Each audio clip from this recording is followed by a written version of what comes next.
अरे दोसरा के मेहंदी अपना हाथ में रचाई के, दोसरा के मेहंदी अपना हाथ में रचाई के, जातारू ससुरा जान हम के भुलाई के, जातारू ससुरा जान हम के भुलाई के।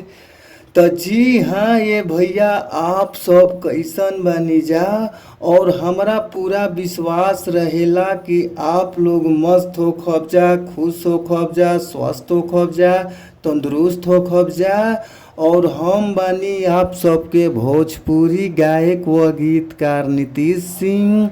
सबके हम प्रणाम करतनी। ए भैया, आपन आशीर्वाद जरूर हमरा ऊपर बनौले रही जा, और रउआ सबके बीच में बहुत ही कम पैसा में, बहुत ही कम से कम चार्ज में हम ई दर्द भरा बेवफाई गाना लेके आ गइल बानी। ए भैया, तो भैया हो, हमरा पूरा भरोसा बा कि अगर ई गाना के रउआ सब अच्छा से म्यूजिक बनवा के, अच्छा से स्टूडियो में जाके अच्छा से गायकी कर देतानी जा, तो हमारा 100% आशा बा कि गाना जरूर बाजी।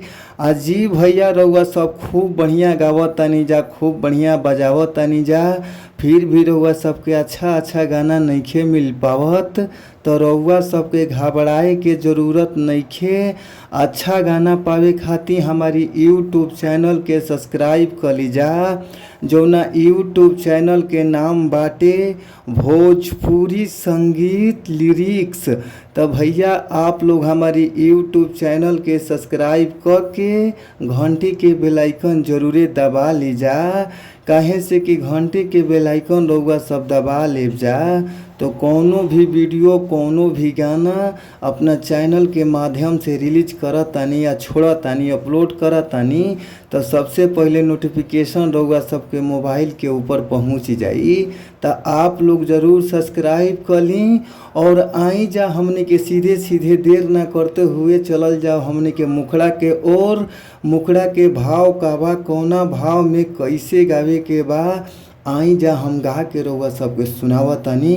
तो भाव बाटे, अरे दोसरा के मेहंदी अपना हाथ में रचाई के, दोसरा के मेहंदी अपना हाथ में रचाई के, जातारू ससुरा जान हम के भुलाई के, जातारू ससुरा जान हम के भुलाई के। सोचल सपना सब माटी में मिलाई के, सोचल सपना सब माटी में मिलाई के, जातारू ससुरा जान हम के भुलाई के, जातारू ससुरा जान हम के भुलाई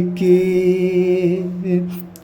तो भैया, अगर ये गाना अच्छा लगता, मस्त लगता, तो फुल सॉन्ग लेवे खातिर स्क्रीन पर नंबर बा, नंबर नोट कर लीजा, 98 350 77 203।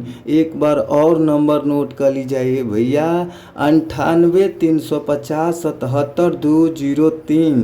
तो भैया, हमारी नंबर पर कॉल करी जा। कॉल कैला पर बहुत ही कम से कम चार्ज में रउआ सबके गाना मिल जाई। तो आप लोग ज़रूरे कॉल करी, और हमने के अब लेतनी विदा, और फिर मिलल जाई नेक्स्ट वीडियो में, यानी अगला वीडियो में। तब तक खातिर थैंक यू, बाय बाय। आप सभी लोग को सो मच धन्यवाद। आपका दिन शुभ हो।